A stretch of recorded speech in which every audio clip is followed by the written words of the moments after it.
بسم اللہ الرحمن الرحیم۔ اللہ کے نام سے شروع جو نہایت مہربان رحم والا۔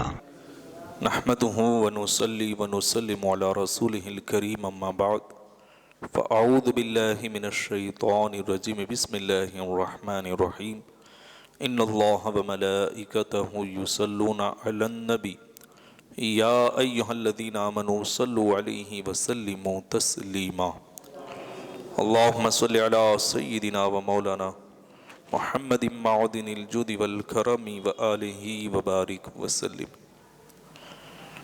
نور مصطفیٰ صلی اللہ تعالیٰ علیہ وسلم حضرت ابراہیم علیہ السلام سے آپ کے فرزند حضرت اسماعیل علیہ السلام کی طرف منتقل ہو گیا، اور اس نور مصطفیٰ صلی اللہ تعالیٰ علیہ وسلم کے لیے کتنا اہتمام کیا گیا اور کتنا احتیاط کیا گیا۔ حضرت ابراہیم علیہ السلام نے دہلیز بدلنے کا حکم دیا، بیوی تبدیل کرنے کا حکم دیا، یہ چیزیں آپ نے سماعت فرمائی۔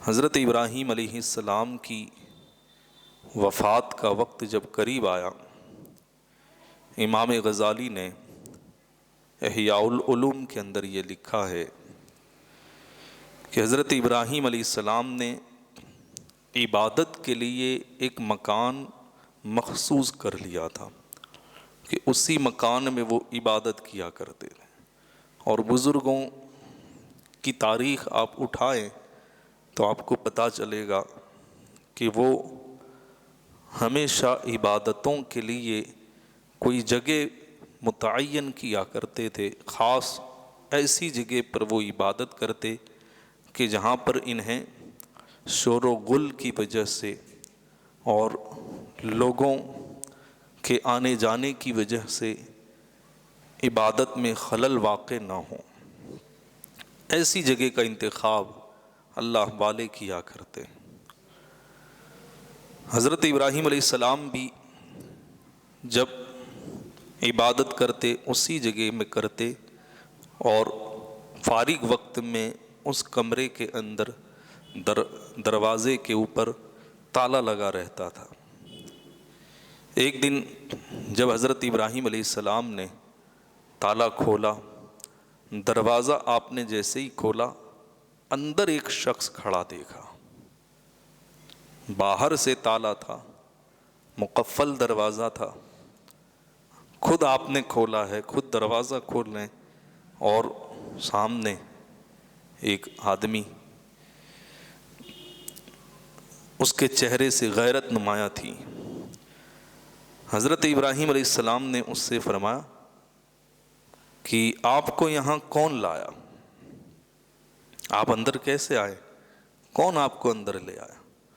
اس نے جواب دیا، اس گھر کا مالک مجھے اندر لے کر کے آیا۔ حضرت ابراہیم علیہ السلام نے فرمایا، یہ گھر تو میرا ہے اور میں نے تو تمہیں اندر داخل کیا نہیں۔ اس شخص نے جواب دیا کہ اس کی مالک تو وہ ذات ہے جس کا اس مکان پر تصرف آپ سے اور مجھ سے بھی زیادہ ہے۔ وہ ذات یعنی اللہ تبارک و تعالیٰ کی ذات۔ ہم دنیا میں یہ کہتے ہیں اس مکان کا میں مالک ہوں، اس مکان کا میں مالک ہوں، حقیقت میں ساری دنیا کا مالک اللہ تبارک و تعالیٰ۔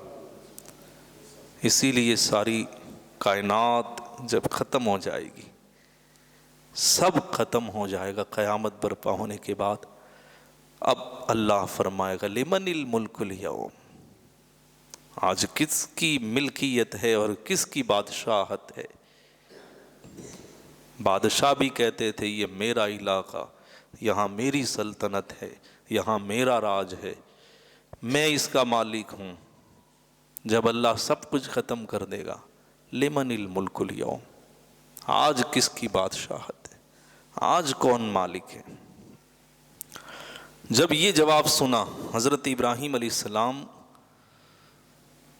کو یقین ہو گیا کہ یہ فرشتہ ہے. آپ سمجھ گئے کہ بغیر دروازے کے کھولے مقفل کمرے کے اندر تالا لگا ہوا کمرہ ہے، اس میں یہ داخل ہو گیا. یہ طاقت تو فرشتے کی ہے. تو آپ سمجھ گئے کہ یہ فرشتہ ہے. لیکن کون سا فرشتہ ہے، اس کا نام کیا ہے؟ آپ نے نام دریافت کرنے کے لیے فرمایا کہ تمہارا نام کیا ہے؟ اس نے کہا میں ملک الموت ہوں، موت کا فرشتہ ہوں. ابراہیم علیہ السلام نے فرمایا کہ اے ملک الموت، اے موت کے فرشتے، مجھے وہ شکل دکھاؤ جس میں تم مسلمانوں کی روح قبض کرتے ہو، نیک لوگوں کی روح قبض کرتے ہو. ملک الموت نے کہا ایک لمحے کے لیے دوسری طرف دیکھیں. حضرت ابراہیم علیہ السلام نے فرشتے سے اپنا رخ پھیر لیا. کہا تھوڑی دیر کے بعد، چند لمحوں کے بعد، کہ اب میری طرف نظر کریں. جب ابراہیم علیہ السلام نے دیکھا ایک جوان عمر خوبصورت شخص عمدہ لباس پہنے ہوئے، جس کے چہرے سے وجاہت ٹپک رہی ہے اور جسم سے خوشبوؤں کے حلے آ رہے ہیں، جن کے دیکھنے سے قلب کو سکون و اطمینان حاصل ہو جاتا ہے. ایسا شخص آپ کے سامنے کھڑا ہوا ہے. حضرت ابراہیم علیہ السلام نے جب دیکھا، فرمایا اے ملک الموت، اگر نزاع کے وقت کسی کے پاس کچھ نہ ہو تو ان کے لیے صرف تمہارا دیکھ لینا ہی کافی ہے. یعنی اگر کوئی مصیبت کا مارا ہے، ہمیشہ دکھ میں رہا ہے، رنج میں رہا ہے، پوری زندگی تکلیف میں گزاری ہے، لیکن تم کو دیکھ لے وہ آخر وقت میں، اس کی ساری تکلیفیں دور ہو جائیں گی. تمہارا دیکھ لینا ہی اس کے لیے کافی ہو جائے. اتنی بہترین صورت ہے تمہاری. تو ہوتی ہے کہ اللہ تبارک و تعالیٰ نے ایسی صورتیں بنائی ہیں کہ جن کو دیکھنے سے انسان کو سکون ملتا ہے، اس کی تکلیفیں دور ہو جاتی. خود اللہ کے رسول صلی اللہ تعالیٰ علیہ وسلم کی ذات ایسی تھی کہ صحابہ کرام دن بھر کے تھکے ہارے، کچھ بھی پریشانی، کچھ بھی رنج الم ہوتا، حضور کی بارگاہ میں آ جاتے، حضور کا چہرہ دیکھ لیتے. صحابہ کہتے ہیں کہ حضور کا چہرہ دیکھ لیتے، سب غم بھول جاتے. اعلیٰ حضرت نے اسی لیے تو لکھا ہے کہ ان کے نثار کوئی کیسے ہی رنج میں ہو، جب یاد آ گئے ہیں سب غم بھلا دیے ہیں.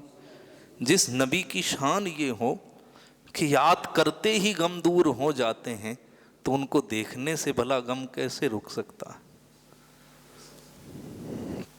اس کے بعد حضرت ابراہیم علیہ السلام نے فرمایا کہ اے مقرب فرشتے، کیا یہ ممکن ہے کہ تم مجھے وہ شکل بھی دکھاؤ کہ جس شکل میں تم کافروں کی روح قبض کرتے ہو؟ فرشتے نے کہا ممکن تو ہے، لیکن شاید آپ کو دیکھنے کی تاب نہ ہو، آپ دیکھ نہ پائیں. حضرت ابراہیم علیہ السلام نے کہا پھر بھی میں دیکھنا چاہوں گا. کہا اپنا چہرہ دوسری طرف کریں. آپ نے اپنی نظر دوسری طرف کی، پھر کہا کہ اب میری طرف رخ کریں. جب دوبارہ نظر گھمائی تو دیکھا کہ ایک شخص مہیب اور ڈراؤنی صورت والا، سیاہ فام، کالی چمڑی والا، جس کے تمام بدن پر بال اگے ہوئے ہیں، سیاہ کپڑے پہنے ہوئے ہیں، بدن سے سخت بدبو آ رہی ہے، اور اس کی ناک سے اور کان سے کیڑے نکل رہے ہیں. یہ منظر ایسا تھا کہ حضرت ابراہیم علیہ السلام دیکھ کر کے بے ہوش ہو گئے.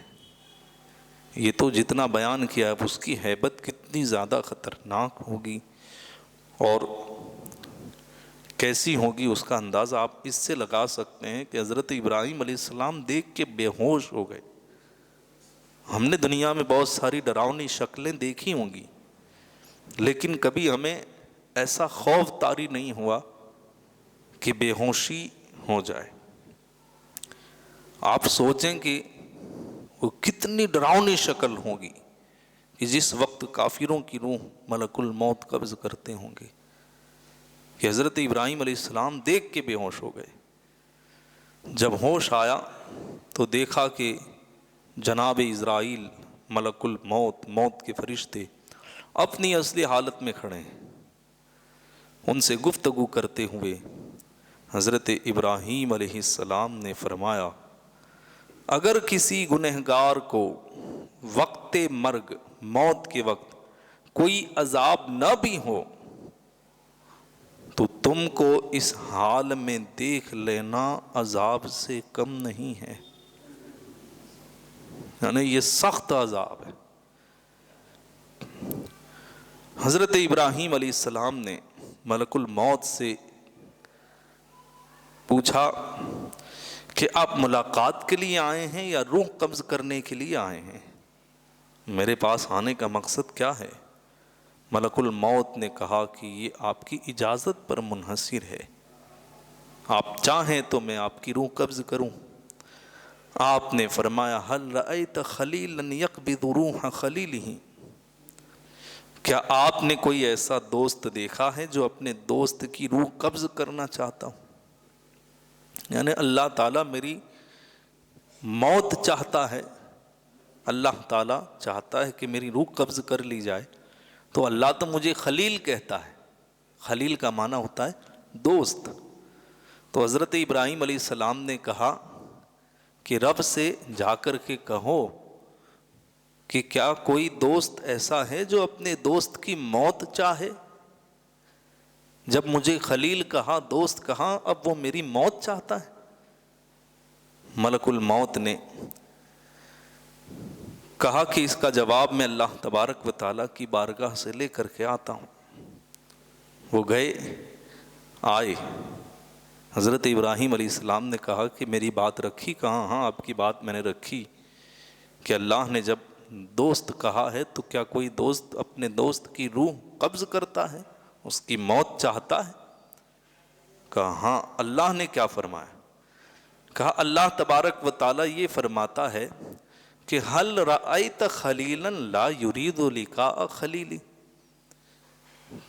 اللہ تعالیٰ نے مجھ سے یہ فرمایا کہ ابراہیم سے جا کر کے کہہ دو کہ کیا تم نے کوئی ایسا دوست دیکھا ہے جو اپنے دوست کی ملاقات سے انکار کرے؟ کیونکہ موت ہوگی، روح نکلے گی تو اللہ سے ملاقات ہوگی۔ تو کیا تم نے کوئی ایسا دوست دیکھا ہے جو اپنے دوست کی ملاقات سے انکار کرے؟ حضرت ابراہیم علیہ السلام نے جیسے ہی یہ سنا کہا جلدی کرو، اس میں بڑی بشارت ہے، یعنی موت کے بعد مجھے اللہ کا دیدار ہونا ہے، جلدی کرو، اللہ سے ملاقات کرنی ہے۔ حضرت ابراہیم علیہ السلام کی روح قبض کر لی گئی۔ حضرت اسماعیل علیہ السلام جو اب نور مصطفیٰ کے حامل تھے، اب یہ نور آپ سے حضرت حالہ میں منتقل ہوا، کہ جن کے بارے میں میں نے بتایا تھا کہ وہ بڑی خدمت گزار تھی، وہ نور ان کی طرف منتقل ہوا۔ اور پھر بعض روایتوں میں سلمہ بنت حارث بھی نام بتایا گیا ہے آپ کی اہلیہ کا، حالہ یا سلمہ۔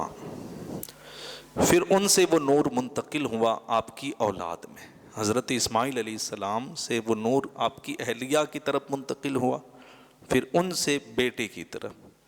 اور وہ خوش نصیب بیٹے کون تھے کہ حضرت اسماعیل علیہ السلام کے بعد ان کی طرف وہ نور منتقل ہوا، وہ حضرت قیزار یا قیدار، دونوں نام بتائے گئے ہیں۔ تو صلب قیزار میں وہ نور منتقل ہوا۔ حضرت قیزار جو تھے حضرت اسماعیل علیہ السلام کے صاحبزادے، اللہ تعالیٰ نے ان کو 7 صفتیں ایسی عطا فرمائی تھیں کہ اس وقت روئے زمین پر وہ صفتیں کسی اور کے پاس نہیں تھیں۔ 7 صفتیں اللہ نے ایسی عطا فرمائی کہ جن میں ان کا کوئی مثال نہیں تھی اور کوئی ان کا مماثل نہیں تھا، کوئی مقابل نہیں تھا۔ وہ 7 صفتیں کیا تھیں انشاءاللہ تبارک و تعالی آئندہ کل بیان کی جائیں گی۔ اللہ تبارک و تعالی ہم سب کو نور مصطفیٰ صلی اللہ تعالی علیہ وسلم کا فیضان اور صدقہ عطا فرمائے۔ السلام علیکم ورحمۃ اللہ۔